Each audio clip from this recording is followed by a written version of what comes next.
1 பேதுரு 5ஆம் அதிகாரம் 7 வசனங்களை வாசிப்போம்.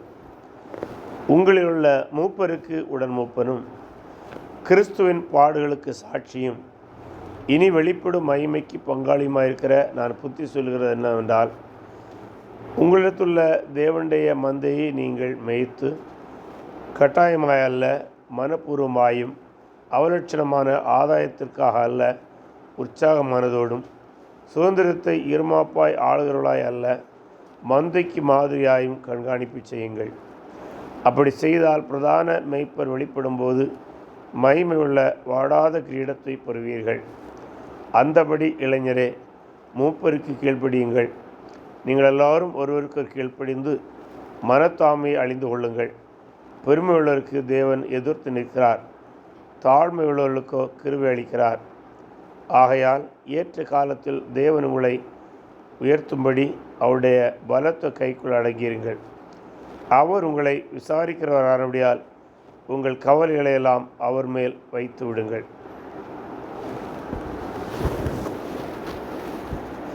1 பேதுருடைய 5ஆம் அதிகாரம் கடைசி அதிகாரத்தில் வந்திருக்கின்றோம்.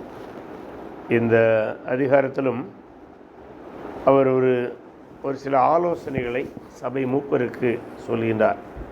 அது முதல் வசனத்தை சொல்லும்போது அதில் நம்ம படித்த 7 வசனங்களுமே மூப்பர்களுக்கு சொல்லப்பட்டதான் என்கிற ஒரு கருத்து இருக்கிறது. ஏன்னா 5ஆம் வசனத்தில் அந்தபடி இளைஞரேன்னு சொன்ன உடனே சிலர் இந்த வசனத்தை இளைஞர்களுக்கு கொடுத்த ஆலோசனை என்று கருதுகிறார்கள்.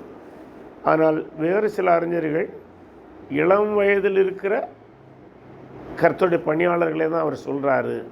ஏன்னா மேலே மூப்பர்களை குறித்து பேசிக்கொண்டு வருகிறபடினாலே பொதுவாக இளைஞர்களை சொல்வதாக எடுத்துக்கொள்ளலாம், தவறொன்றும் இல்லை. ஆனால் சில அறிஞர்கள் இல்லை, இளம் மூப்பர்களை, உதாரணத்துக்கு தீமோத்தேயு, தீத்து போன்ற இளம் ஊழியர்களைத்தான் அவர் சொல்கிறாரு என்று கருதுகிறார்கள். சரி, எப்படி இருந்தாலும் மூப்பர்கள்ங்கிற பாதத்தை நாம் பார்க்கிறோம்.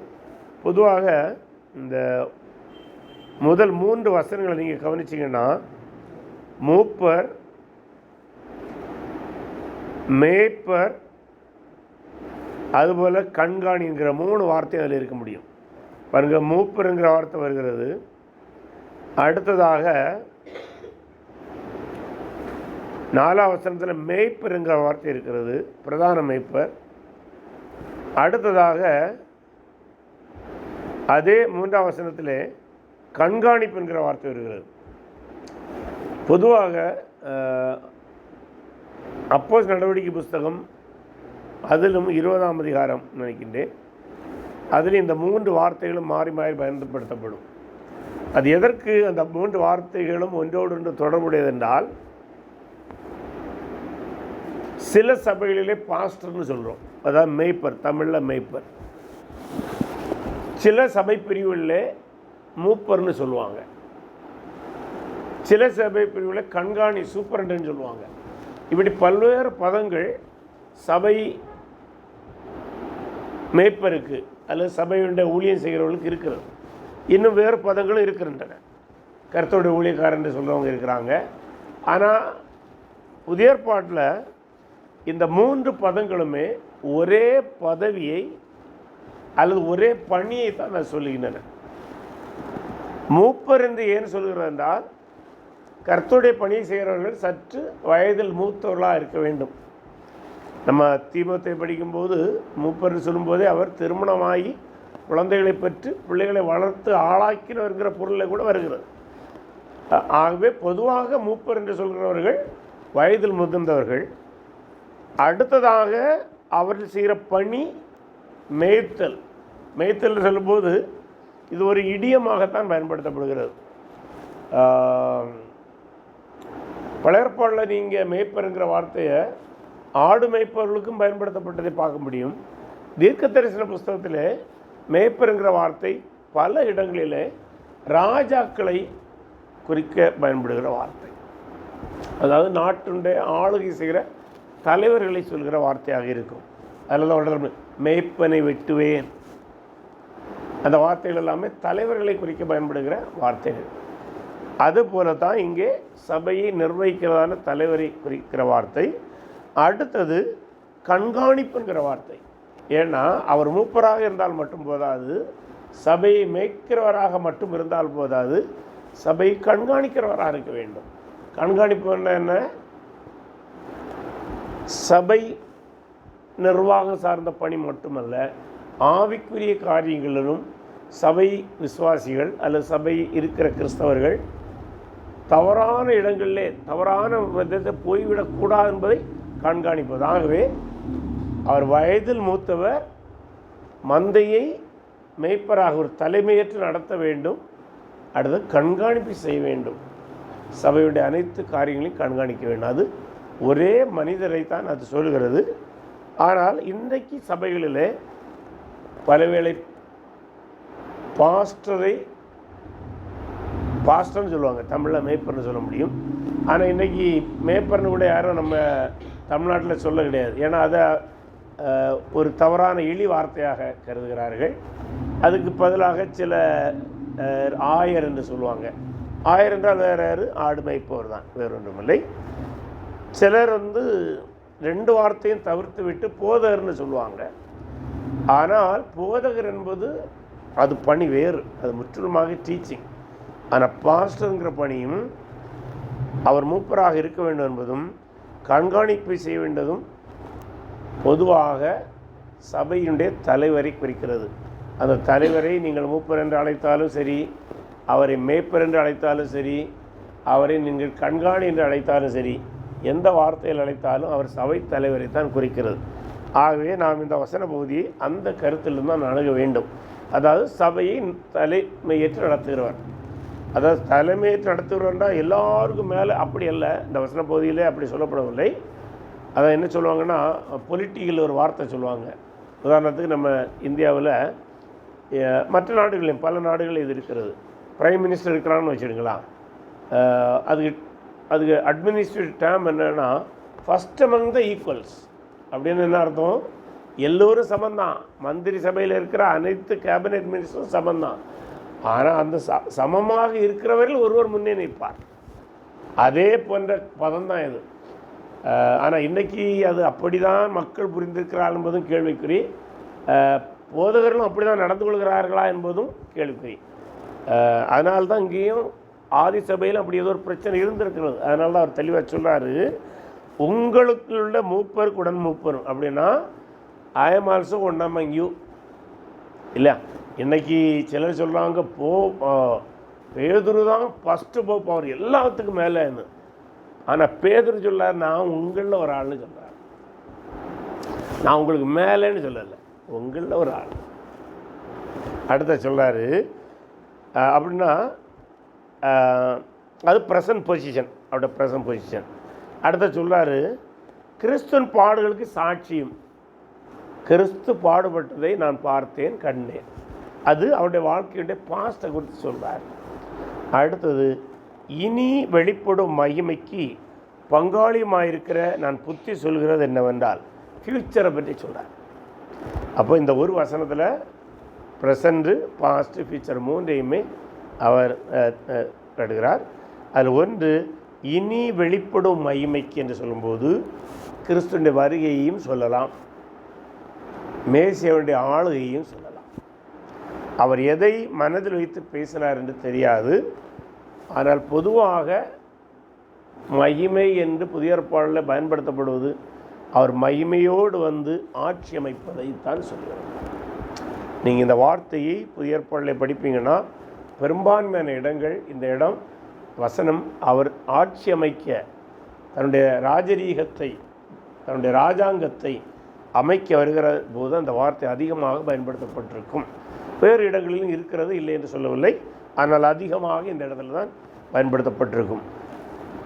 அடுத்ததாக அவர் சொல்கிறார் 2ஆம் வசனத்தில், உங்களிடத்திலுள்ள தேவனுடைய மந்தையை. அப்படின்னா மந்தைக்கு நீங்கள் சொந்தக்காரர்கள் அல்ல. இந்த முதல் நூற்றாண்டில் பார்த்திங்கன்னா சொந்தமாக ஆடுகளை வைத்து மேய்ப்பவர்களும் உண்டு, கூலிக்கு ஆடு மாடுகளை மேய்க்கிறவர்களும் உண்டு. தாவீது தன்னுடைய சொந்த ஆடுகளை மேய்த்தான். கூலியால் ஓடிப்போவான் என்று சொல்லப்பட்டிருக்கிறது இல்லையா? ஆண்டவராக இயேசு கிறிஸ்து கூட மேய்ப்பனை குறித்து உவமை சொல்லும்போது கூலியால் ஓடிப்போவான், சொந்தமாக இருக்கிறவங்க உயிரை கொடுப்பான். அதனால்தான் இயேசு கிறிஸ்து சொந்தமாக தன்னுடைய ஜீவனை கொடுத்து சம்பாதித்த சபையை தான் நம்ம மேய்க்கிறோமே தவிர நம்முடைய மந்தைகள் அல்ல. ஒரு முறை நான் ஒரு சபை போதகரை பார்த்தேன் என்றால் என்னை இன்னொரு அழைத்து சென்றிருந்தார். அந்த இடத்துல பேசி கொண்டிருக்கும்போது அவர் அடிக்கடி ஒரு வார்த்தை பயன்படுத்திட்டு இருந்தார், அந்த டிக்கெட் சரியில்லை, இந்த டிக்கெட் சரியில்லைன்னு. எனக்கு முதல்ல புரியலை. இப்போ நான் கேட்டேன், டிக்கெட்டு சொல்கிறீங்களே, அது யார்? அது விசுவாசிகளை தான் சொல்கிறேன்.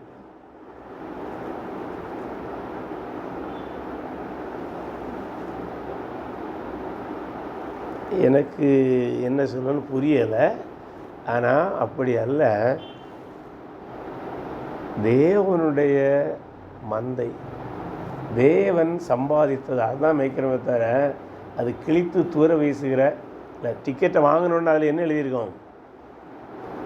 இது மாற்றத்தக்கதல்ல, அது கிழிச்சாலே அதுக்கு வேல்யூ முடிஞ்சு போச்சு. அந்த அளவுக்கு மதிப்பு இழந்தவர்களாக விசுவாசிகள் இப்படி பல அனுபவங்களை பேச முடியும். ஆனால் நாம் அப்படி அல்ல. ஒரு கர்த்தருடைய பணியை நாம் செய்கிறோம் என்றால் இது என்னுடைய மந்தை அல்ல, நான் வெறும் வேலைக்காரன் தான் என்பதை புரிய வேண்டும். அதுதான் உங்களிடத்தில் தேவனுடைய மந்தையை நீங்கள் மேய்த்து, அப்படின்னா நீங்கள் தலைமை தாங்கி நடத்தி, அவர்களுக்கு கட்டாயமாக அல்ல, அப்படின்னா யாரோ உங்களை நிர்பந்தித்தனாலும் இந்த பணிக்கு வரக்கூடாது. துரதிர்ஷ்டமாக இன்றைக்கி கர்த்தருடைய ஊழியத்து வருகிற அநேகரை பார்த்தீங்கன்னா இது இருக்குது. ஆனால் ஆண்டவருடைய வார்த்தை சொல்கிறது கட்டாயமாக அல்ல, அப்படின்னா இது ஒரு பணியாகவோ ஒரு நிர்பந்தத்தினாலோ செய்வதல்ல, மனப்பூர்வமாய். அது it has to come from our heart.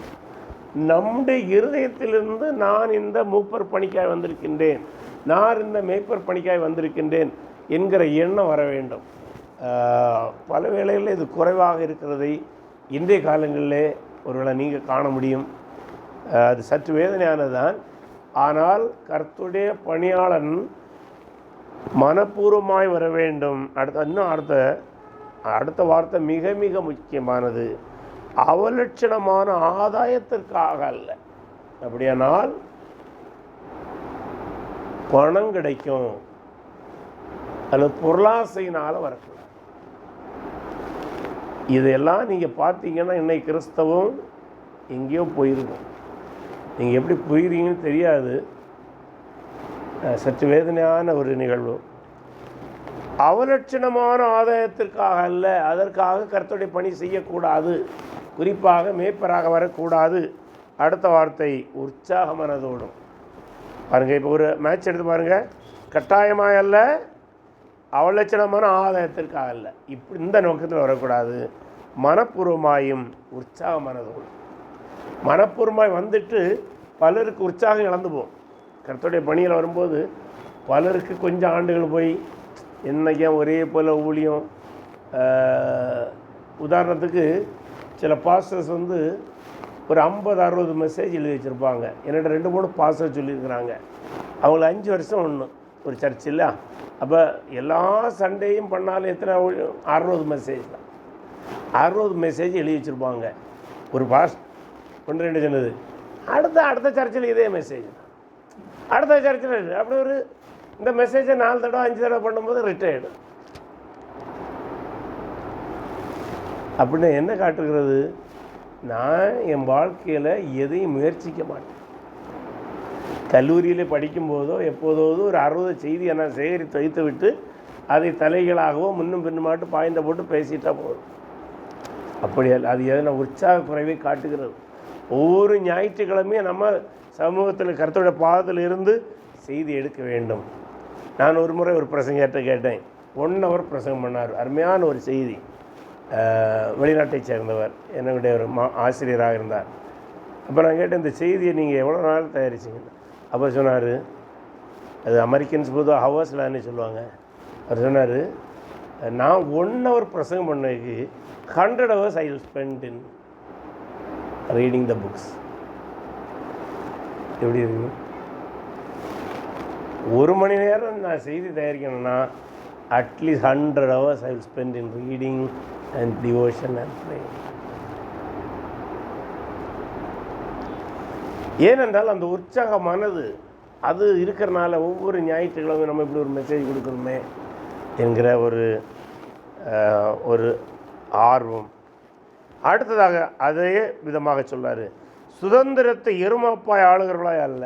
அப்படின்னா பழைய ஏற்பாட்டில் ராஜாக்களை பார்த்தீங்கன்னா அநேக ராஜாக்கள் எருமாப்பாய் இஸ்ரேல் மக்களை ஆண்டார்கள். சாலமோன் மகன் ரெகோபயாம், அவன் ரொம்ப டேக்ஸ் போடுறான். ஏற்கனவே சாலமோன் மேலே சாலமோன் டேக்ஸ் தான் போட்டிருந்தார். அப்போது ரெகோபயாம் டேக்ஸை கூட்டுறான். அப்போ மக்களில் ஒரு சாரார் சொல்கிறாங்க, எங்களுக்கு அவர் போட்ட டேக்ஸே கம்மி, நீங்கள் கொஞ்சம் குறைக்கணும்னு. அப்போ ரெகோபயாம் என்ன சொல்கிறான், என் தகப்பனுடைய ஏதோ ஒரு அந்த என் தகப்பனுடைய இடுப்பை காட்டிலும் என்னுடைய பெருவரல் பெருசுன்னு ஏதோ ஒரு வார்த்தை பேசுவாங்க. அப்போ என்னது, டேக்ஸை குறைக்க மாட்டேன், டேக்ஸை கூட்டுவேன், அது என்னது இருமாப்பு. என்ன நடந்தது, அந்த தேசம் உடைந்து போனது. இன்றைக்கு அநேக சபைகளை தான் பார்க்குறோம், ஊழியர்களுடைய இருமாப்புனாலே எத்தனை சபைகள் உடைகிறது.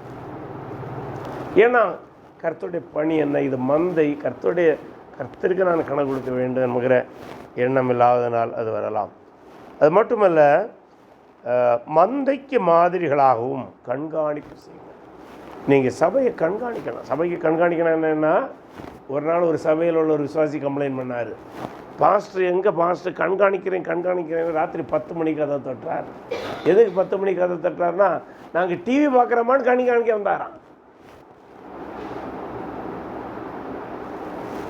அதனால் நான் இப்போ அந்த சர்ச்சு போகிறதில்ல, நிம்மதியாக தூங்க முடியலை. திடீர்னு கதை தொட்டிட்டு கண்காணிக்க வந்தேன், டிவி பார்க்குறீங்களான்னு பார்க்க வந்தேன். அதல்ல கண்காணி. மக்கள் விசுவாசத்தில் இருக்கிறார்களா, வேத வசனத்தில் தேறி வருகிறார்களா, அவர்கள் கிறிஸ்தவ நம்பிக்கையில் இருக்கிறார்களா என்பதை கண்காணிக்க வேண்டும்.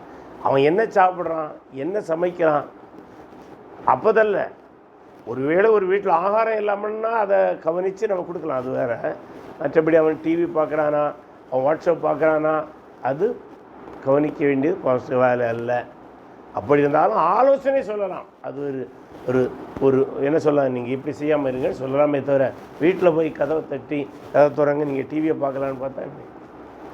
அந்த சபை மக்கள் வேறு சபைக்கு போயிட்டாங்க. இது நடந்தது, நம்ம ஒரு பக்கத்தில் தான் நடந்தது. நான் அப்போ கேட்டேன், ஏன் நீங்கள் வேறு சர்ச்சுக்கு போகிறீங்கன்னா, அவங்க சொல்லாங்க, எங்களுக்கு அந்த பாஸ்டர் ரொம்ப தொந்தரவாக இருக்கிறாரு. சரி, என்ன தொந்தரவு பண்ணுறாரு, ராத்திரி 8 மணிக்கு திடீர்னு கதவை தட்டுறாரு, 10 மணிக்கு தட்டுறாரு, நாங்கள் டிவி பார்க்குறோமான்னு கண்காணிக்க வராராம். எப்படி நிம்மதியை தூங்க முடியும்? 12 மணி மேலே இவங்க டிவி பார்த்தா அவர் என்ன செய்வார்? அப்போ அவருக்கு ராத்திரி தூக்கம் வருமா? தெரியாது. இது நடந்தது. ஆக கண்காணிப்பது என்பது இதல்ல, சற்று கவனமாக இருக்க வேண்டும். அப்படி செய்தால், அதாவது மேற்கூறிய விதமாக கர்த்தருடைய பணியை ஒரு மேய்ப்பர் மூப்பர் அல்லது ஒரு பாஸ்டர் செய்தால், பிரதான மேய்ப்பர் வெளிப்படும் போது அப்போ கர்த்தராய் இயேசு வருவார். அப்போ அந்த ஆதிசபை அந்த நம்பிக்கை இருந்திருக்கிறது. பிரதான மேய்ப்பர் வரும்போது அடுத்த ஒரு கேள்வி, எதற்காக வருவார்? சபை எடுத்துக்கொள்ள வருவார் என்கிற ஒரு கருத்து. ஆனால் அதை விட முக்கியமானது, ராஜ்யத்தை அமைப்பார் என்பது கிறிஸ்தவர்களுடைய முதல் நூற்றாண்டு நம்பிக்கை. இன்றைக்கி அதை தப்புன்னு சொல்கிறாங்க. பேதுரு பெந்தேகோஸ்து நாளைக்கு முன்னே என்ன கேட்டார்? அக்காலத்தில் ராஜ்யத்தை திரும்ப தருவீர். அது என்ன அர்த்தம்? இந்த பூமியிலே நீர் மேசியாவாக இருந்து ஆட்சி செய்வீரா? மேசியாவுடைய ஆட்சி அமைக்கப்படுமா? ஆகவே யூதர்கள் எல்லா காலத்திலும் நம்பி இருந்தது மேசியாவுடைய ஆட்சி பூமியில் என்பது. அது எந்த மாற்று கருத்து கிடையாது. இன்றைக்கு இப்போ கூட சமீபத்தில் ஒரு நாள் ஒரு யூதருடைய இன்டர்வியூ பார்க்கும்போது அவர் சொல்கிறார், we believe Messiah will come and rule this world. அது அந்த நம்பிக்கையில் அவங்க இருக்கிறாங்க. எல்லாரும்டா இல்லை, கணிசமானவர் என்று சொல்ல முடியும். அப்படி சொல்லிட்டு அந்தபடி இளைஞர் அப்படின்னு என்ன அர்த்தம்?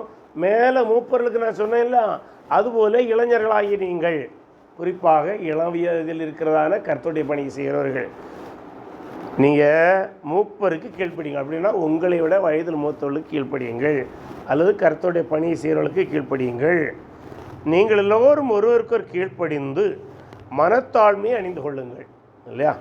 பொதுவாக அநேக சபைகளில் இது ஒரு பெரிய பிரச்சனை இருக்கிறது. பொதுவாக எலெக்ஷன் டைமில் எல்லா யூத்தும் சேர்ந்து ஒரு ஆப்போசிட் டீம் நிற்பாங்க. இதுக்கு பழைய மூப்பர்கள் அல்லது அங்கே இங்கே டீக்கன்ஸ் சரியில்லைங்கிற கருத்தினால அப்படி வருவது தவறொன்றும் இல்லை. ஆனால் அது தேவனுடைய வார்த்தைக்கு உட்பட்டதாக இருக்க வேண்டும். பெருமை உள்ளவர்களுக்கு தேவன் எதிர்த்து நிற்கிறார், தாழ்மை உள்ளவர்களுக்கு கிருபை அளிக்கிறார். ஸோ சொல்லிட்டு சொல்கிறார், ஆகையால் ஏற்ற காலத்தில் தேவன் உங்களை உயர்த்தும்படிக்கு அவருடைய பலத்த கைக்குள் அடங்கியிருங்கள். அப்போ நீங்கள் சபை நிர்வாகத்தில் மூப்பர்களுக்கு எதிராக கலங்க செய்ய வேண்டிய தேவையில்லை. அதாவது அப்படின்னா கலகம் வேறு, நியாயமான கேள்விகளை கேட்பது வேறு, ரெண்டுக்கும் வித்தியாசம் உண்டு. நம்ம பைபிளில் பழைய ஏற்பாடு ஒரு எக்ஸாம்பிளை பார்க்குறதா என்றால் யோசேப்பு இல்லையா, எவ்வளவோ நெருக்கப்பட்ட போதும் கர்த்தர் உயர்த்துவாருங்க எண்ணத்தோடு அவனுடைய பலத்த கைக்குள் அவன் அடங்கி இருந்ததை பார்க்க முடியும். அதான் பின்னால் கூட சொல்லுவான், நீங்கள் அல்ல கர்த்தரேன்னு ஒரு வார்த்தை சொல்லுவான். ஆக அடுத்த வார்த்தையில் அவர் உங்களை விசாரிக்கிறவரானபடியால் உங்கள் கவலைகளெல்லாம் அவர் மேல் வைத்து விடுவோம். ஆகவே சபை இளைஞர்களாகிய நீங்கள் இப்போ எல்லாருக்கும் இது பொருந்தும். அதனால் மூப்பருக்கும் இளைஞர்களும் மட்டும் பொருந்தாங்க. இந்த கருத்துக்கள் எல்லாருக்கும் பொருந்தும். ஆனால் சொல்லப்பட்ட சூழல் அதிலிருந்து வருகிறது என்பதை நாம் புரிந்து கொள்ள வேண்டும். ஆகவே ஒருவேளை உங்களுக்கு மூப்பொருள் மீதே ஏதாவது பிரச்சனைகள் கவலைகள் இருக்குமானால், நெருக்கங்கள் இருக்குமானால் அதை கர்த்தருடைய சமூகத்தில் வையுங்கள் என்பதுதான் அடிப்படை ஆலோசனை. அதிலிருந்து நாம் பார்க்கும்போது நம்முடைய வாழ்க்கையிலும் கவலைகள் பாரங்கள் நெருக்கங்கள் எது இருந்தாலும் நாம் கர்த்தருடைய சமூகத்தில் வைக்கணும். மத்தேயு 6ஆம் அதிகாரம் 25-34 படிக்கும்போது ஆண்டவர் இயேசு என்ன சொன்னார்? நீங்கள் உணவுக்காய் கவலைப்படாதுங்கள், வஸ்திரத்துக்காய் கவலைப்படாதுங்கள், இல்லை எதுக்கும் கவலைப்பட வேண்டாம். அந்த எதுக்கும் கவலைப்படாமல் வாழுகிற வாழ்க்கை அது எளிதாக வராது. நம்ம மைண்டில் அதை அந்த என்ன சொல்லுவாங்க ஆங்கிலத்தில் ஒரு வார்த்தை, we have to inculcate in our thinking. நம்முடைய மைண்டுக்குள்ளே அதை போட்டு உள்ளே புகுத்தணும். சாதாரணமான, அதாவது நம்ம எப்படி சரீரத்துக்கு எக்ஸசைஸ் செய்து நம்முடைய உடல் ஆரோக்கியத்தை பேணுகின்றோமோ அதுபோல் அந்த சிந்தனை பேட்டர்னை ட்ரெயின் பண்ணி எடுக்கிறது ஒரு எக்ஸசைஸு. அது ஒரு ஒரு தமிழில் கூட அடிக்கடி சொல்லுவாங்க, மனசு ஒரு குரங்கு போல், குரங்கு தாவிட்டே இருக்கும். குரங்கு கவனித்து பாருங்கள், 10 நிமிஷம் ஒரு குரங்கு அமைதியாக இருந்துட்டுன்னா ஆச்சரியமாக இருக்கும். இருக்காது, 10 நிமிஷம் இருக்காது.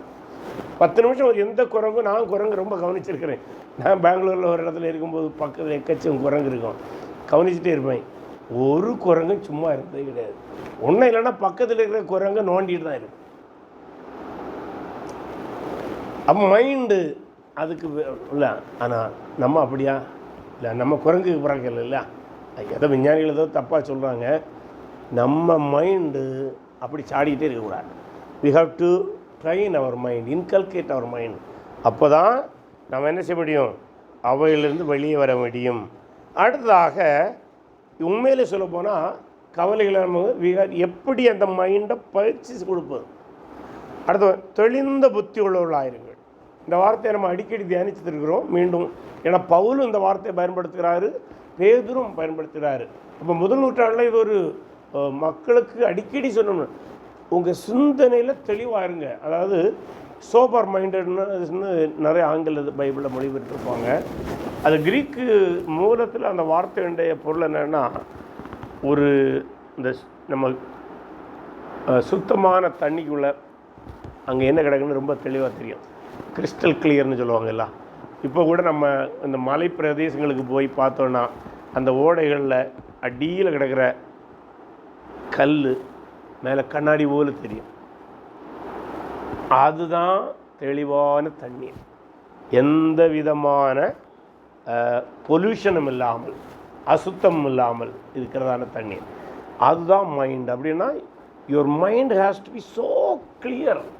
அப்படின்னு என்ன அர்த்தம், உங்களுடைய சிந்தனை தெளிவாக இருந்தால் உங்கள் வார்த்தைகள் தெளிவாக இருக்கும், உங்களுடைய பேச்சு தெளிவாக இருக்கும், உங்களுடைய உரையாடல் தெளிவாக இருக்கும்.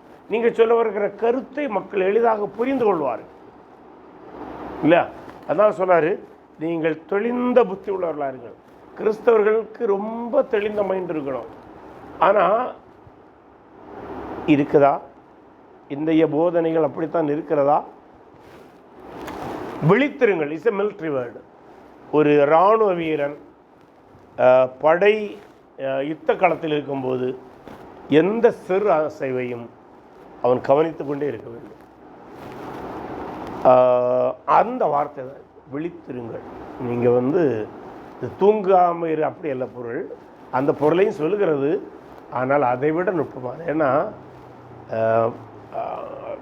அந்த அதான் சொல்ல, நம்ம ஒரு இராணுவ யுத்த பேட்டில் ஃபீல்டில் யுத்த களத்தில் இருந்தால் எப்படி இருப்போம், எவ்வளோ விஜிலண்டாக இருப்போம், அதுதான் இந்த வார்த்தை சொல்கிறது.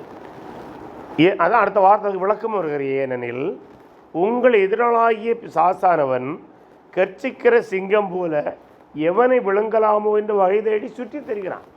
பாருங்க, பிசாசு உங்களை விழுங்கி போடுவோம் என்று பயப்படுத்துவதில்லை பேதுருவ நோக்கம். இன்றைக்கு பலவேளை இந்த வசனங்கள் எடுத்து பிரசங்கம் பண்ணுறவங்க அவ்வளோத்தையும் எடுத்துகிட்டு ஃபோக்கஸ் பண்ணி பிரசங்கம் பண்ணி நம்மளை பயப்படுத்தி பண்ணுவாங்க. அப்படி பண்ணக்கூடாது. என்ன சொல்லாரு? அவன் செய்வான், ஆனால் நீங்கள் விழித்திருங்க, நீங்கள் தெளிந்த புத்திகளாக இருங்க. ஆகவே பிசாசை குறித்து பயப்பட வேண்டிய தேவையில்லை, விழிப்பாயிருங்க என்று தான் சொல்கிறார். ஆனால் இன்றைக்கு அநேக சபைகளில் அநேக ஊழியர்களுடைய செய்தியை கேட்டிங்கன்னா இந்த வசனங்களை வைத்து மக்களை பயப்படுத்துகிறாங்க, பயப்படுத்தி தங்கள் வசப்படுத்துகிறார்கள். நான் ஜெபித்தால் மட்டும்தான் பிசாசு ஓடும், எனக்கு மட்டும்தான் அந்த வல்லமை இருக்கிறது. அப்படியே அங்கே சொல்லியிருக்கு. இங்கே சொல்லாரு, நீங்கள் தெளிந்த புத்தியா இருங்க, விழிப்பா இருங்க. அவன் எவ்வளோ தந்திரமாக இருக்கிறானோ அதை விட நீங்கள் ஞானமாக இருக்க, அவ்வளோதான். அடுத்தது, விசுவாசத்தில் உறுதியாக இருந்து. எந்த விசுவாசம்? விசுவாசம் என்றால் என்ன? நல்லா புரிஞ்சுங்க. இன்றைக்கு கிறிஸ்தவர்கிட்ட விசுவாசம்னு கேட்டால் டைல்யூட் ஆகிட்டு. விசுவாசம் விசுவாசம் என்றால் முதல் நூற்றாண்டில் கிறிஸ்து மரித்து அடக்கொண்டு உயிர்த்தெழுந்தார், அவர் தான் ராஜா, அவர் தான் மேசியா. இதுதான் முதல் நூற்றாண்டு சபையோட அசைக்க முடியாத நம்பிக்கை. ஆகவே அந்த விசுவாசத்தில் உறுதியாக இருந்து அவனுக்கு எதிர்த்து நில்லுங்கள். அப்போது கிறிஸ்து மீது உள்ள விசுவாசம்தான் இவ்விதமான தவறான நம்பிக்கையிலிருந்து நாம் நம்மை காத்துக்கொள்ள முடியும். அதே நேரத்தில் வேறு சில விளக்கங்கள் உண்டு. இந்த பிசாசு என்று இங்கே சொல்லப்படுவதை சிலர் நீரோவை பேதுரு மறைமுகமாக குற்றம் சாட்டினார் என்று சொல்லுவாங்க. என்னால் நீரோ கிறிஸ்தவர்களுக்கு ரொம்ப கொடுமை இழத்து கொண்டுதான் இந்த காலகட்டத்தில். ஆகவே மறைமுகமாக நீரோவைத்தான் பேதுரு பிசாசாக சொன்னான் என்று கருதுகளும் இருக்கிறார்கள். ஆகவே நீரோவை எப்படி எதிர்கொள்வது? நம்ம போன இதில் பார்த்து நினைக்கிறேன். நீரோ கிறிஸ்தவர்களை தன்னுடைய தோட்டத்திலே கட்டி வைத்து, கம்பங்களை கட்டி வைத்து, அவர்கள் மேலே எளிதில் எரியக்கூடிய ஆயில் போன்றவங்களை விட்டு தீ கொளுத்தி அந்த பந்தத்தில் தன்னுடைய கார்டனை பார்த்து ரசித்தான். அது சூழலில் தான் அவர் சொல்றாரு, அவனுக்கு எதிர்த்து நில்லுங்கள். உலகத்தில் உள்ள உங்கள் சவுடத்தில் அப்படிப்பட்ட பாடுகள் நிறைவேறி வருகிறது அறிந்திருக்கீங்களே. உங்களே பலர் இவனமான பாடுகள் படுறாங்க இல்லையா? இன்னைக்கு ஒரு காய்ச்சலுக்காக சபையை மாற்றுகள் உண்டு, ஒரு காய்ச்சலுக்காக சர்ச்சைக்கு போகாதவங்க உண்டு, ஒரு காய்ச்சலுக்காக சபை பக்கமே போகாதவங்க உண்டு, ஒரு காய்ச்சலுக்காக கிறிஸ்தவத்தை மறுதளித்தவர்கள் உண்டு. எதனால தெரியுமா? Prosperity gospel. கிறிஸ்துவை ஏற்றுக்கொண்டீர்கள் என்றால் உங்களுக்கு எந்த பிரச்சனையும் இல்லை, நடப்பதெல்லாம் செழிப்பு தான். அந்த விதமான செய்தியை கேட்டு மனதில் ஏற்றி தவறான எதிர்பார்ப்புகளை வைத்து அவைகள் பொய்த்து போகும்போது அவர்கள் கிறிஸ்து விட்டு போகிறாங்க. நான் ஒரு முறை ஒரு குடும்பத்துக்கு என்னுடைய நண்பர் கூட்டிகிட்டு போயிருந்தார். திடீர்னு ஒரு வீட்டுக்குள்ளே ஏறினார். எனக்கே தெரியல என்ன திடீர்னு என்ன வீட்டுக்கு ஒரு தெரியாத ஒரு இடத்துக்குள்ளே கூட்டிகிட்டு போகிறார். கோயம்புத்தூர் நடந்தது. வீட்டுக்கு முன்னால் அந்த கோலங்கள் எல்லாம் போட்டிருக்கிறது. உள்ளே போயாச்சு. அந்த என்ன தெரியாத அவங்க வரவேற்கிறாங்க. அந்த பாஸ்டர் என்ன கூட வந்தார். அப்படியே கொஞ்ச நேரம் பேசிட்டு கேட்குறாரு, நீங்கள் இப்போ சர்ச்சுக்கு போகிறது இல்லையான்னு கேட்டார். உடனே அந்த அம்மா சொல்கிறாங்க, நாங்கள் இப்போ போகிறதில்ல, ஏன்னா என்னெல்லாமோ எங்களுக்கு கிடைக்கும்னு சொன்னாங்க, எங்களுக்கு ஒன்றுமே கிடைக்கல, அதனால் நாங்கள் இப்போ அதை நிறுத்திட்டு மீண்டும் இங்கே வந்துட்டோம் அப்படின்னு. புரியுதுங்களா? ஏனென்றால் பொய்யான வாக்குறுதிகள், பொய்யான தகவல்கள் மூலம் கிறிஸ்தவத்தை தலைகீழாக ஆக்கி உண்மையான கிறிஸ்தவத்தை சொல்லவில்லை. ஆனால் உண்மையான கிறிஸ்தவம் என்ன சொல்லுது?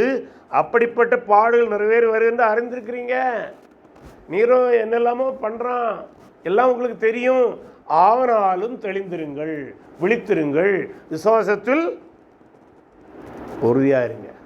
அப்போ சின்ன சின்ன பிரச்சனை இதெல்லாம், அப்போ காய்ச்சல் சின்ன பிரச்சனை இதெல்லாம் ஒரு மேட்டரே கிடையாது. நான் சொல்கிறது உங்களுக்கு தமாசா இருக்கலாம், உண்மை இதெல்லாம் நடக்கிறதா நான் பேசுகிறேன். கிறிஸ்து இயேசுக்குள் நம்மை தமது நித்திய மகிமைக்கு அழைத்தவராக இருக்கிற சகல கிருபையும் பொருந்திய தேவன் தாமை கொஞ்ச காலம் பாட அனுபவிக்கிற உங்களை சீர்படுத்தி இல்லை தமது மகிமைக்கு அழைத்தவர் என்னது? எகெயின் கிங்டம், பரலோகம் என்று நீங்கள் எடுத்தாலும் தவறல்ல. அந்த மகிமைக்கு அழைத்த உங்களை, இவ்வளோ துன்பத்தில் இருக்கிற உங்களை என்ன செய்வாராம்? சீர்படுத்துவாராம். அப்போது சில வேளை நமக்கு இருக்கிற துன்பங்கள் நம்மை சீர்படுத்துவதற்கு ஆண்டவர் பயன்படுத்துகிறார். அதே தேவன் அந்த துன்பத்தின் மத்தியிலே நம்மை ஸ்திரப்படுத்துகிறார். இந்த ஸ்திரப்படுத்துகிறார்னா நீங்கள் அந்த ஆங்கிலத்தில் பார்த்தீங்கன்னா ஸ்டெட்ஃபாஸ்ட்னு இருக்கும், அப்படி தானே இருக்கிறது ஆங்கிலத்தில். ஸ்டெட்ஃபாஸ்ட்னஸ் பல இடத்துல அப்படி தான் வரும்.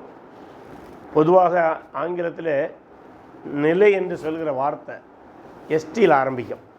ஸ்டாண்ட், ஸ்டெட்ஃபாஸ்ட், ஸ்டெடி, ஸ்டாண்ட் எல்லாமே எஸ்டின்னு ஆரம்பிக்கும். புரியல? அப்படின்னா அசையாமல் நிற்கணும்.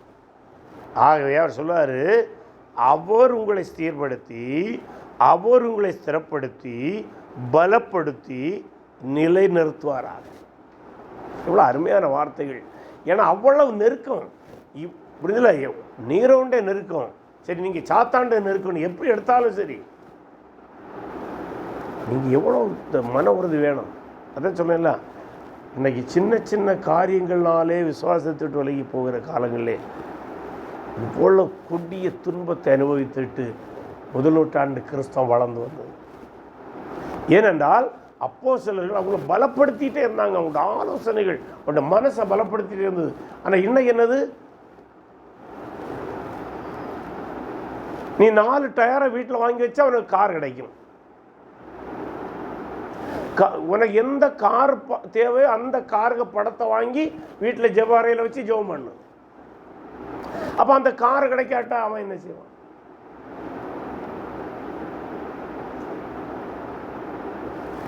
இதுதான் பிரச்சனை. ஆனால் இந்த துன்பத்தில் அவர் சொல்ல, நீங்கள் ஸ்டடியாக இருங்க, நீங்கள் பலமாக இருங்க, அவருக்கு மகிமையும் வல்லமையும் சதா காலமுண்டா இருப்பதாக. அப்படின்னா இது பியூர்லி பொலிட்டிக்கல் வேர்டு. அப்படின்னா ஒரு ராஜாவுக்குள்ள வார்த்தை. அவருக்கு ஜீசஸ் கிரைஸ்டுக்கு மகிமையும் வல்லமையும் அப்படின்னு என்னது? இந்த நீரோ அல்ல. நல்லா புரிஞ்சுடுங்க. நீங்கள் ரோம சாம்ராஜ்யத்தில் கிறிஸ்தவர்களாக இருக்கிறபடினால் இவ்வளோ பாடம் அனுபவிக்கிறீர்கள். ஆனால் நீரோவுக்கு அல்ல, அவருக்கே மகிமை. என்ன ஆனது? ரோம சாம்ராஜ்யம் இப்போது எங்கே? ரோம சாம்ராஜ்யத்தை வீழ்த்தியதுக்கு காரணம் கிறிஸ்தவம். சரித்திரத்தை படிக்கலாம் இல்லை? இன்றைக்கி பல நாடுகள் அதான் பயம். கிறிஸ்தவம் வளர்ந்தால் தங்களுடைய வல்லாதிக்கம் வீழ்ந்து விடுமோ. எல்லா நாடுகளையும் தான். கிறிஸ்து ஒருவரே எல்லாவற்றுக்கும் மேலாக இருப்பார். அடுத்து தொடர்ந்து படிக்கும்போது, உங்களுக்கு புத்தி சொல்லும் படிக்கும் நீங்கள் நிலை கொண்டு நிற்கிற கிருபை தேவனுடைய மெய்யான கிருபைதான் என்று சாட்சியிடும் படிக்கும் நான் சுருக்கமாய் உங்களுக்கு எழுதி எனக்கு தோன்றுகிறபடி உண்மையுள்ள சகோதரனாகிய சில்வானுவின் கையிலே கொடுத்து அனுப்பியிருக்கிறேன். அது அந்த பேதுரு இதை முழுமையாக எழுதவில்லை. பேதுரு டிக்டேட் பண்ணும்போது பேதுரு சொல்ல சொல்ல சில்வானு எழுதினான்கிற கருத்தும் இருக்கிறது. இந்த கடைசி இறுதி பகுதி ஒரு தன்னுடைய சொந்த கையிலால் பேதுரு எழுதியிருக்கலாம், உங்களுடனே கூட தெரிந்து கொள்ளப்பட்டிருக்கிற பாபிலோன் உள்ள சபையும். ஒரு கேள்வி, எது பாபிலோன்? சில அறிஞர்கள் இதை ரோம் என்று சொல்கிறாங்க, சிலர் சொல்கிறது பாபிலோனில் இருந்த சபை சொல்கிறாருன்னு, வேறு சொல்கிறாங்க 2 பாபிலோன் இருந்தது என்கிற கருத்து இருக்கிறது. இன்னொரு சொல்வது, சபையானது துன்பத்துக்குள் போனபடியினாலே எப்படி இஸ்ரேல் மக்கள் பாபிலோனிலே துன்பப்பட்டார்களோ அதுபோல சபை துன்பத்துக்குள் போயிருக்கிறபடினாலே பாபிலோன் இருக்கிற சபை என்று அவர் உருவகப்படுத்தி பேசுகின்றார் என்று பல விளக்கங்கள் இருக்கிறது. எந்த விளக்கம் இருந்தாலும் நமக்கு பிரச்சனை இல்லை. சபையை அவர் தெரிந்து கொள்ளப்பட்டது என்று சொல்கிறார். அதுதான் மிக முக்கியமானது. என் குமாரனாகிய மார்க்கும் உங்களுக்கு வாழ்த்துதல் சொல்கிறார்கள். ஒருவரையொருவர் அன்பின் முத்தத்தோடு வாழ்த்துதல் செய்யுங்கள். கிறிஸ்து இயேசுக்குள்ளான உங்கள் அனைவருக்கும் சமாதானம் உண்டாவதாக. ஆமேன் என்று சொல்லி முடிக்கின்றார். பொதுவாக வாழ்த்துதலோடு முடிப்பாங்க, அதே மாதிரி இங்கே வாழ்த்துதலோடு முடிக்கிறார். இப்போது உங்களுடைய கருத்துக்கள் ஏதாவது இருக்குமானால் பகிர்ந்து கொள்ளலாம்.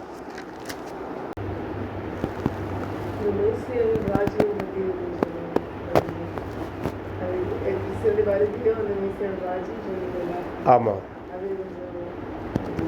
அவருடைய 2ஆம் வருகையில் வந்து, அதாவது அவர் முதல் வருகையில் வந்து ராஜ்யம் அமைக்க தான் வந்தார். யூதர்கள் தீர்க்கதரிசிகள் காலத்திலே எதிர்பார்த்த ராஜாவாகத்தான் அவர் வந்தார். அதை மனம் திரும்புங்கள், பரலோக ராஜ்யம் சமீபமாக இருக்குன்னு சொல்லும்போது, மனம் திரும்புங்கள், நான் ராஜ்யத்தை அமைக்கிறேன்னு தான் அதுக்கு பொருள், புரியல. ஆனால் இஸ்ரேல் தேசம் முழுமையாக அவரை ஏற்கவில்லை, புறக்கணித்தபடினாலே அந்த ராஜ்யம் அமைப்பது தள்ளி போனது உண்டு. இந்த ராஜ்யம் அமைப்பது தள்ளி போனபடினாலே தனது பணியை தொடர்வதற்கு சபையை ஏற்படுத்தினார். தனது பணியை, அதாவது இயேசு விட்ட பணியை தொடர்வதற்கு சபை ஏற்படுத்தினார். சபைக்கு வேலை என்னது? அவரை ராஜாவென்று சொல்வதும் மக்களை அவருடைய ராஜ்யத்துக்கு ஆயத்தப்படுத்துவது தான் சபைக்கு வேலை. ஒரு நாள் வந்து அவர் ராஜ்யத்தை ஸ்தாபித்தார். இதுதான் நம்பிக்கை. ஆனால் இதுதான் முதல் நூற்றாண்டு நம்பிக்கை. ஆனால் அகஸ்டின் என்கிற ஒருவர் 4ஆம் நூற்றாண்டுன்னு நினைக்கின்றேன், ரோம பேரரசில் ஒரு வீழ்ச்சி உண்டானது. குறிப்பாக ரோம பட்டணம் பெரிய அழிவை சந்தித்தது எதிரி படைகளால். அந்த நேரத்திலிருந்து தான் சிட்டி ஆஃப் காடுங்கிற ஒரு புஸ்தகத்தை அவர் எழுதினார். அதன் பின்பு தான் கிறிஸ்தவத்துக்குள்ள ஒரு தாக்கம் என்ன உண்டானது என்றால், ராஜா வந்து பூமியில் ஆட்சி செய்வார்கிற கருத்து மங்க தொடங்கி, பரலோகம் என்பது அல்லது நம்ம அப்படியே போயிடும், மரித்து உயிர்த்தெழுந்து அப்படி போயிடும், இங்கே ராஜ்யம் அமைக்கப்படாதுங்கிற ஒரு கருத்து அதன் பின்பு தான் வளர ஆரம்பிக்கும், புரிஞ்சுல. ஆகவே அந்த கருத்துடைய தாக்கம் தான் இன்றைக்கி கிறிஸ்தவத்தில் பரவலாக இருக்குது. அதனால தான் நம்ம தெரிந்தது தெரியாமல் நம்ம மரித்த பின்பு பரலோகம் போவோம்னு நினைக்கிறோம். அது உண்மை தான். ஆனால் நாம் மரித்து பரலோகம் போவோம். ஆனால் இயேசு ஒரு நாள் வந்து ராஜ்யத்தை அமைப்பாருங்கிறது தான் முதல் நூற்றாண்டு போதனை. 4ஆம் நூற்றாண்டில் தான் அந்த கருத்து மங்க தொடங்கினது. இன்றைக்கு அகஸ்டின கருத்து தான் அதிகமாக பாப்புலராக இருக்கிறது. ஆனால் முதல் நூற்றாண்டு எதிர்பார்ப்பு அது அல்ல. முதல்ல அதில் தெளிவாக இருக்கணும். முதல் நூற்றாண்டு எதிர்பார்ப்பு அது அல்ல. 4ஆம் நூற்றாண்டுக்கு பிறகு தான் அகஸ்டின் இந்த கருத்து. இன்றைக்கு சபையில் எல்லா டினாமினேஷனும் இருக்கிற தாக்கம் இந்த கருத்து. இந்த கருத்து அதனால தான் நீங்கள் ராஜ்யம்னா யாருக்கும் தெரியாது, புரியுதுல்ல. ஆனால் அப்போஸ்தலருடைய மைண்டில் இருந்தது முழுவதுமே மேசியா ராஜ்யத்தை அமைப்பார். அதனால தான் அவங்க துணிஞ்ச சொன்னாங்க, நீரோவுக்கு பயப்படாத. புரிஞ்சு உங்களுக்கு? சித்தா பரலோகத்துக்கு போகிறங்கிற கருத்து இருந்தால் அவ்வளோ கூட அவங்க போட வேணாங்க. மேசியை வந்து ராஜ்யத்தை அமைப்பார். இந்த இவர்களெல்லாம் விழுந்து போவார்கள். இவர்கள் அல்ல உண்மையான ராஜாக்கள் இவர்கள். அதனால தான் அந்த விசுவாசிகள் அதை பிடிச்சி நின்னாங்க. அதை வச்சு தான் நிற்க முடியும். இப்போது நாம் ஒருவேளை இயேசு ராஜாவை ராஜ்யத்தை அமைப்பதற்கு முன்பாக ஒரு மரித்து போனார்னா நாம் பரலோகத்துக்கு. ஆனால் நாம் பரலோகத்துக்கு போகிறபடினால அவர் ராஜ்யம் அமைக்க மாட்டார்னு சொல்ல முடியாது. ஏன் ராஜ்யம் அமைக்க மாட்டார்னு சொல்ல முடியாது என்றால், முதல் நூற்றாண்டில் இயேசு சொன்னதும் அதுதான், அப்போஸ்தலர் எதிர்பார்த்துருந்ததும் அதுதான். அதில் தான் நீங்கள் அந்த எந்த கருத்தாக இருந்தாலும் நீங்கள் அங்கே தான் டெவலப் பண்ணணும். ஆகவே அந்த ராஜ்யத்தை அவர் 2ஆம் வருகையில் அமைப்பார். ரகசிய வருகைங்கிற பதம் வந்து பைபிளில் நேரடியாக சொல்லப்படவில்லை. நேரடியாக சொல்லப்பட்டிருப்பது சபை எடுத்துக்கொள்ளப்படுதல் தான். அந்த வார்த்தை கூட நேரடியாக இல்லை. அந்த மேகங்கள் மீது நாம் எடுத்துக்கொள்ளப்பட்டுங்கிற அந்த கருத்திலிருந்து தான் டெவலப் ஆகுது. ஆகவே தான் இன்றைக்கு ஒரு கிறிஸ்தவத்துக்குள்ளாக ஒரு கருத்து என்னென்னா, அவங்க அந்த முதல் நூற்றாண்டு நம்பிக்கையையும் 2ஆம் வருகையையும் பேலன்ஸ் பண்ணுறதுக்கு இந்த 2ஆம் வருகையில் வந்து ராஜ்யத்தை அமைப்பதற்கு முன்பாக சுமார் 7 ஆண்டுகளுக்கு முன்பாக கிறிஸ்தவர்கள் இந்த பூமியிலிருந்து எடுத்துக்கொள்ளப்படுவார்கள். அந்த எடுத்துக்கொள்ளப்படுகிற நிகழ்வை தான் சபை எடுத்துக்கொள்ளப்படுதல்னு இறையியல் புத்தகத்தில் படிப்பீங்க. அதை சிலர் ரகசிய வருகை என்று பிரசங்கம் பண்ணுவார். இந்த நிகழ்வு நடந்த முன்பு 7 ஆண்டு உபத்திரவம் இருக்கும். அந்த உபத்திரவத்தினுடைய முடிவில் தான் மேசியா அவர் முதல் வருகையில் எந்த ராஜ்யத்தை அமைக்காமல் சென்றாரோ அந்த ராஜ்யத்தை வந்து அமைப்பார். இன்றைக்கி நீங்கள் மட்டும் இல்லை, பொதுவாகவே அந்த கன்ஃபியூஷன் இருக்குது. அதுக்கு காரணம் அகஸ்டினுக்கு தாக்கம். முதல் நூற்றாண்டு அகஸ்டின் வந்து ரோம பட்டணத்தை அந்த வேண்டல்ஸ் நினைக்கிறேன், எனக்கு அந்த எந்த ட்ரைபுன்னு ஞாபகம் இல்லை. வேண்டல்ஸ் அண்ட் சம் பயங்கரமாக அழித்து போடுவாங்க. அவர் நினச்சது ரோமில் வந்து ஒரு பெரிய மகிமையாக வந்து ரோம் பேரரசு பெரிதாவி கிறிஸ்தவமே எஸ்டாப்ளிஷ் ஆயிருங்கிற ஒரு எண்ணம் இருந்துச்சு. ஏன்னா கான்ஸ்டன்டைன் 313 கிறிஸ்தவத்துக்கு வழி திறந்துட்டார்ல. ஆக இவங்க எல்லாமே ஒரு உலகமே கிறிஸ்தவம் ஆகிறோம், ரோமிலிருந்து ஆட்சி நடக்குங்கிற ஒரு கருத்தில் இருந்தாங்க. அது வந்து இந்த வேண்டல்ஸ் வந்து ரோமை தாக்கும்போது அந்த நம்ம வார்த்தையில் சொன்னால் அந்த சிந்தனையை தவிடுபடி ஆகிட்டு. தவிடுபடியானோன்னா அகஸ்டின் கேள்வி எழுப்புனது. நீங்கள் சிட்டி ஆஃப் கார்டன் ஒரு புக் இருக்குது, அதை படித்தா நல்லா இருக்குது, அருமையான புஸ்தகம். அப்போ அவருக்கு இந்த ரீசன் கொடுக்குறார். ஒரு ரீசன் சொல்லுவார், உங்களுடைய பாவத்தினால்தான் இடிப்பட்டது. அது ஒரு விதத்தில் ரீசன் எடுத்துக்கணுமா? உங்களுடைய பாவத்தினால்தான் ரோம் விழுந்தது, அது தேவன் தண்டிச்சாருன்னு எல்லாம் பதில் சொல்லிட்டு கடைசியில் அப்போ சர்ச்சுக்கு இருந்துள்ள ஒரு நம்பிக்கை மேசியா வந்து ராஜ்யம் அமைப்பார்னு. இப்போ ஒரு கேள்வி எழுந்தது, இந்த வீழ்ந்து போன ரோம பேரரசில் எப்படி மேசியா வந்து ஆள முடியும்? இதுக்கு பதில் சொல்லிருக்கு இவருக்கு தெரியாது. இவர் என்ன சொல்லியிருக்கணும்னா, சபையுடைய நம்பிக்கை இது, அவர் வந்து ஆட்சி அமைப்பார்னு சொல்லி முடிச்சிருக்கலாம். அப்படி அவர் சொல்லாமல் இதை ஸ்பிரிச்சுவலைஸ் பண்ணி விட்டுட்டார். எப்படி நம்ம எல்லாம் சேர்ந்துருக்கிறதான் பரலோகம், நம்ம சந்தோஷமாக இருக்கிறதான் பரலோகம் அப்படின்னு அதை ஸ்பிரிச்சுவலைஸ் பண்ணி விட்டுட்டார். அதனால தான் இந்த பிரச்சனை வந்து. அதனால தான் இன்றைக்கும் கிங்டத்தை நம்பாதவங்க எங்கெல்லாம் அமைதியும் சந்தோஷமும் சமாதானம் இருக்கிறதோ அதுதான் பரலோகம், அதுதான் மேசியாவுடைய ஆட்சி, அதுதான் கிங்டம் ஆஃப் காட்னு விளக்குவாங்க. ஸோ எழுத்தின்படியான ராஜ்யத்தை கிறிஸ்தவருடைய மைண்ட்லேருந்து தள்ளிட்டாங்க. அது அந்த சிட்டி ஆஃப் காடுங்கிற புஸ்தகத்தை நீங்கள் அந்த புஸ்தகத்தை படித்தது புஸ்தகத்தில் ரொம்ப இருக்காது, பட் அந்த இறையல் சிந்தனை புறம் அப்படி தான் மாறும். அதுவரை ரோம் அந்த அந்த சர்ச்சை சில பேர் படிக்கணும். இன்றைக்கி சிலர் சொல்கிற மாதிரி அன்பும் சந்தோம் சமாதானமும் நிறைந்து எல்லோரும் மகிழ்ச்சியாக இருக்கிறதான் தேவனுடைய ராஜ்யம்னு நினைக்கல. மேசியா வந்து எருசலேமில் இருந்து ஆட்சி செய்வார் என்பது தான். அகஸ்டின் அவசரப்பட்டு விட்டார், அதான் உண்மை. அகஸ்டினுக்கு அவசர கொடுக்கத்தானம் தான் இந்த பிரச்சனை காரணம். அகஸ்டினுக்கு முன்னே அந்த பிரச்சனை கிடையாது. இன்ஃபேக்ட் அகஸ்டின் ஆரம்பத்தில் அந்த நம்பிக்கையோடு தான் இருந்தார், பின்னால் தான் மாற்றுவார். இந்த ரோம் வீழ்ந்த பிறகு தான் கருத்தை மாற்றுவார். ரோம் விழுந்தபோது ஒரு கருத்தை மாற்றுவார். இன்னொரு ரீசன் உண்டு, இந்த கிங்டத்தை பூமியில் எதிர்பார்த்த ஒரு குழு ரொம்ப ஸ்ட்ராங்காக இருந்தாங்க. அவங்க வந்து சாகைக்கு பயப்பட மாட்டாங்க. ஏன் சாவுக்கு பயப்பட மாட்டாங்கன்னா, மேசியாவுடைய ஆட்சி வரும்போது நாங்கள் அவருக்காக செப்ப எங்களுக்கு முக்கிய பங்கு, அது ஒரு எண்ணம். ரெண்டாவது அவங்க எப்போ சந்தோஷமாக இருப்பாங்க. ஏன்னா மேசியா தான் ராஜா. நாங்கள் என்ன சொல்லுவாங்க, இன்னும் உண்மையில் சொன்னால் ட்ரிங்க்ஸும் போடுவாங்க. ஏன்னா அது மகிழ்ச்சியாக இருக்கணும். திராட்சரசம் குடிக்கும். நீங்கள் ஜூவிஷ் பேக்ரவுண்டில் போனால் திராட்சரசம் பருவாங்க. இதை கொஞ்சம் ஓவராக போடுவாங்க. அகஸ்டின் கொஞ்சம் மெலங்காலிக், நெகட்டிவாக யோசிப்பாங்க. எதுவுமே கொஞ்சம் எதிர்மறையாக சிந்திப்பார். இன்னைக்குள்ள வேலையில் பெசிமிஸ்ட்னு சொல்லுவாங்க. சைக்காலஜியில் மெலங்காலிக்குன்னு சொல்லுவாங்க. அந்த மாதிரி என்னோடைய. அதனால் அவருக்கு இவங்க சந்தோஷமாக இருக்கிறது இவருக்கு தாக்கு பிடிக்க முடியலை. அப்போ இவனுக்கு ஏதாவது பதில் கொடுக்கணும், இவனுக்கும் பதில் கொடுக்கணும், அந்த பிரச்சனைக்கும் பதில் கொடுக்கணும். சரி, ஒரே ஐடியா என்னது?